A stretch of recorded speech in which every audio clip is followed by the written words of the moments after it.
Hey guys, welcome back to the channel.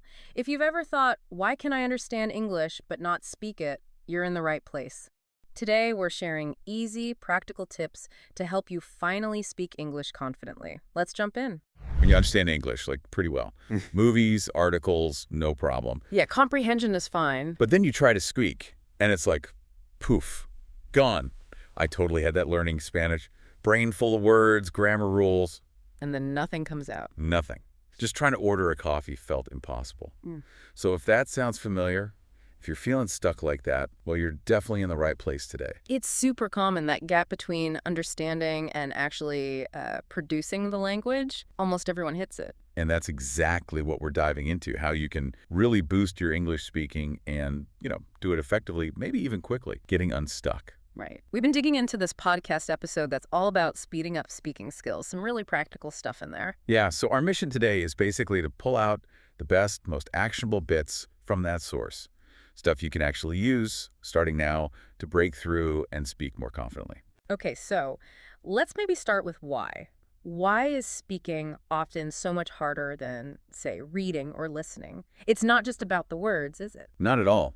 Think about it. When you speak, you're juggling like a million things at once. You need the right word now, the grammar needs to be kind of right, pronunciation, sentence structure. Rhythm, intonation. Exactly. And you're processing what the other person is saying all in real time. It's this huge mental workout. It really highlights the difference between passive knowledge, what you understand, and active knowledge, what you can actually use. Speaking demands that active skill. Which leads right into that idea of the production barrier, right? The podcast mentioned a student, Maria. Yeah, she called it a wall between my thoughts and my mouth. That just nails it, doesn't it? I bet a lot of you listening feel that exact same way. Oh, for sure. It's a perfect description. And the podcast really hammers home that the only way to knock down that wall is, well, consistent practice. No shortcuts. Nope. It's really about putting in the time, doing the work. They have that analogy about driving a car. You could read the manual cover to cover. Know all the rules. But until you actually get in the driver's seat, stall it a few times, make mistakes, you're not learning to drive. Speaking's just like that. And a key point they made, which I think is so important, is about mistakes. Don't see them as failures. Right. They call them stepping stones to fluency. I love that. Me too. It's about shifting your mindset. Practice is for progress, not perfection. You need to stumble a bit to get better. Okay, so we get why it's tough. Let's talk what concrete things can you actually start doing, like, daily? Well, the source really pushes for short, regular practice sessions, consistency over quantity, you know. Little and often beats long and infrequent. Exactly. And they introduce this idea, the daily 5. Just 5 minutes, speak English out loud about anything. Just 5 minutes.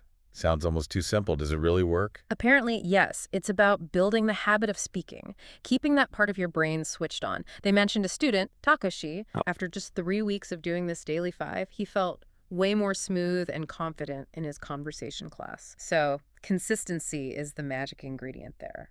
That's really encouraging, especially if you feel like you don't have hours to spare. Okay, what else? They mentioned shadowing. Yeah, shadowing. Basically, you listen to a native speaker, maybe from a podcast or YouTube. Or a TV show. Sure. And you repeat what they say right after them, trying to copy everything, the sounds, the rhythm, the ups and downs of their voice. So it's not just repeating words. Not at all. It's about internalizing the melody, the natural flow of spoken English. You're training your mouth and your ear together. Okay, that makes sense. But what if you're thinking, I have no one to talk to? Did they have ideas for solo practice? Loads of them. Really practical stuff, like just talk to yourself, narrate your day out loud in English. Okay, now I'm making coffee. Like that. Exactly. Or record voice notes on your phone describing something, then listen back. It's amazing what you notice. Listening back to yourself. Could be cringeworthy, but probably useful. Definitely useful.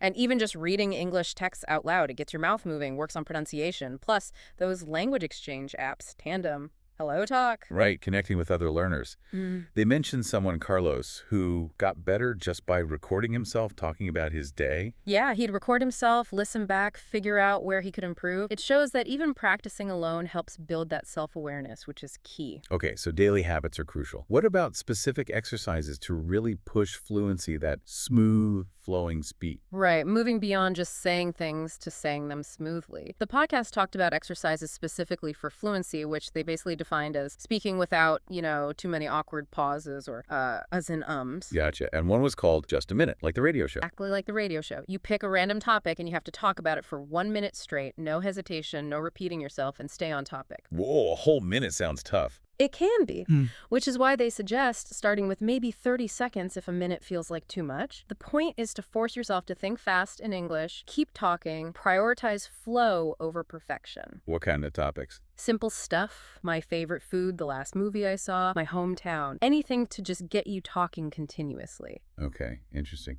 What other exercises? Another one was chain storytelling. You start with a simple sentence. Like, once upon a time, there was a cat.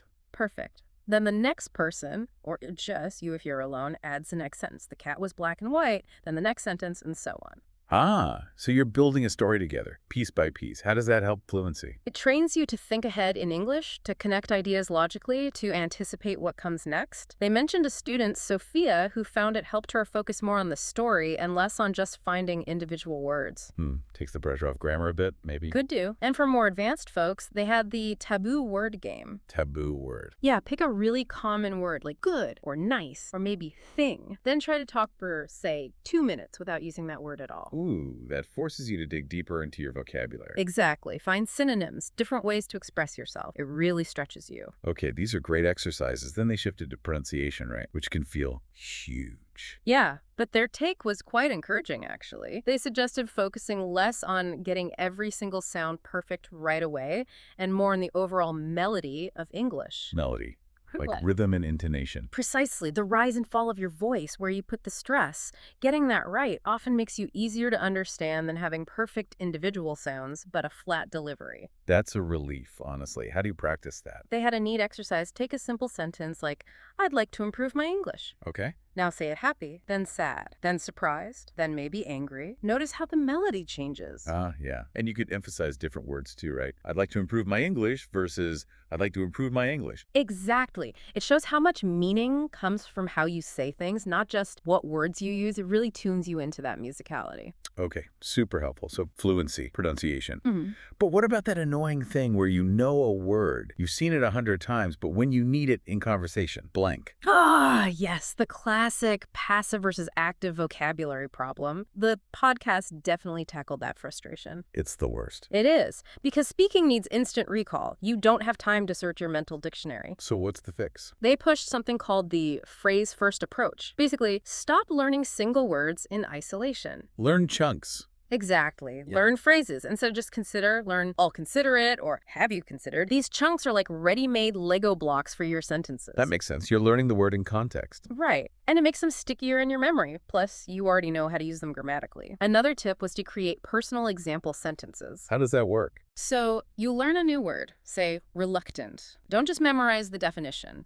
Make a sentence about you. I'm often reluctant to speak because I worry about mistakes. Making it personal makes it memorable. Totally. And gives you a usage template. They mentioned Ahmed, who kept a phrase notebook organized by topic. He'd review relevant phrases before, like a meeting. Smart. Very smart. And for advanced learners. Connector phrases. Absolutely key. Things like, the thing is, that reminds me of, actually, by the way. The glue that holds conversation together. Pretty much. They make you sound more natural, give you thinking time. Crucial stuff. And finally, focus on a strong core vocabulary. Really know maybe 500 common words inside out rather than kind of knowing thousands you can't use. Quality over quantity for active use. Okay. But what about the fear? The anxiety that just freezes you up? Yeah, the podcast spent a good chunk of time on speaking anxiety because, let's face it, it's incredibly common, even for advanced learners. Oh, yeah. I know people who write brilliant English but hate speaking. Exactly. They mentioned a software engineer, May. Excellent writer, but panicked speaking at conferences.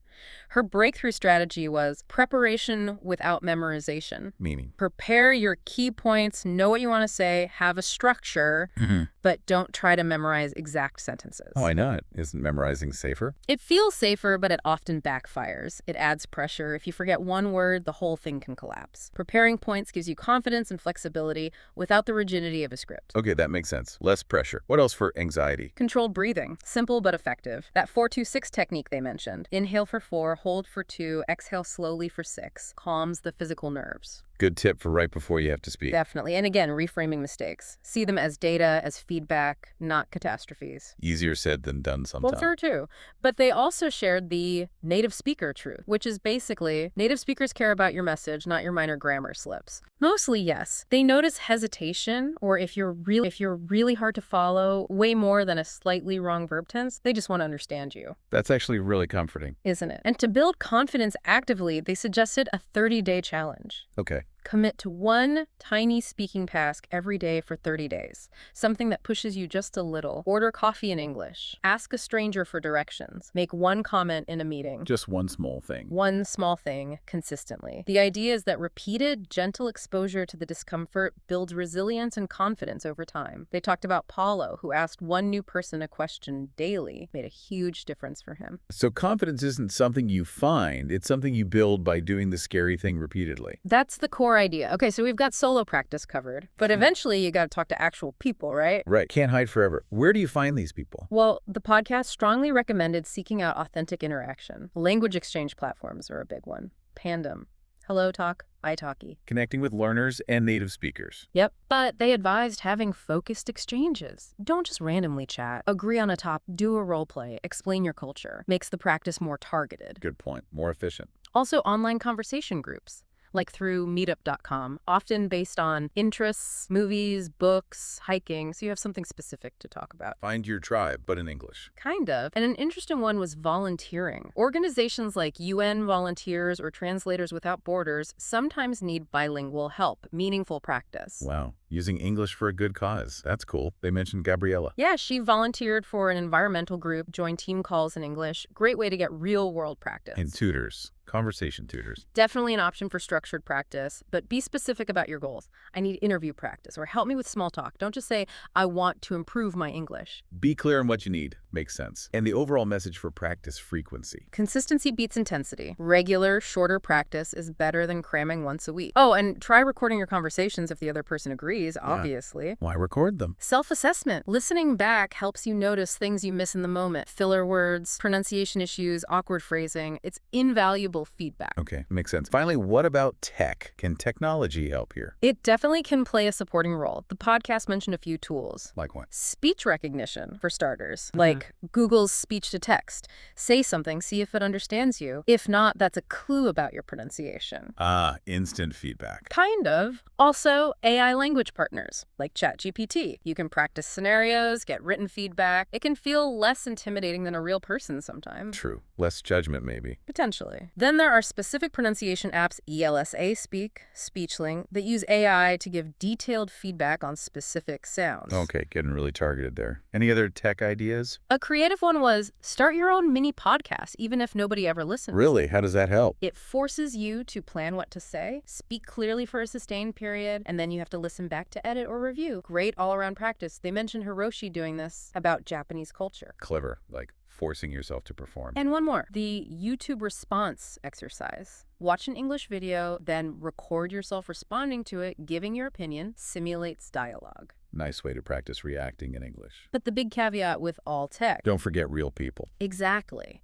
Technology should supplement human interaction, not replace it. You still need that real-time, unpredictable conversation practice. Okay, so that was a lot. We've really dug deep today. Understanding the speaking barrier, those daily habits like the daily 5 and shadowing. Fluency games like Just a Minute, the phrase-first approach for vocabulary, tackling anxiety with preparation and breathing. Finding real people to talk to via exchanges or groups, using tech tools smartly. It's a whole toolkit. It really is. And the thread connecting it all is just consistent, deliberate practice, showing up, doing the work. Like exercise for fitness, right? You don't get fit watching videos about push-ups. Precisely. You got to do the push-ups. And that story about Lena at the end was great. Yeah, going from nervous speaker to leading meetings, all through applying these kinds of techniques consistently. It shows it's about commitment, not just talent, which means it's possible for anyone listening. Absolutely. So the final thought for you listening, out of all this, what's one thing, one technique that resonated? Yeah, what's one small step you could actually take this week? Maybe set a tiny speaking goal right now. Just pick one thing. Maybe it's trying shadowing for 5 minutes or recording a voice note or looking up a language exchange partner. That first small step is everything. It's how you start breaking down that wall and building the confidence to really speak.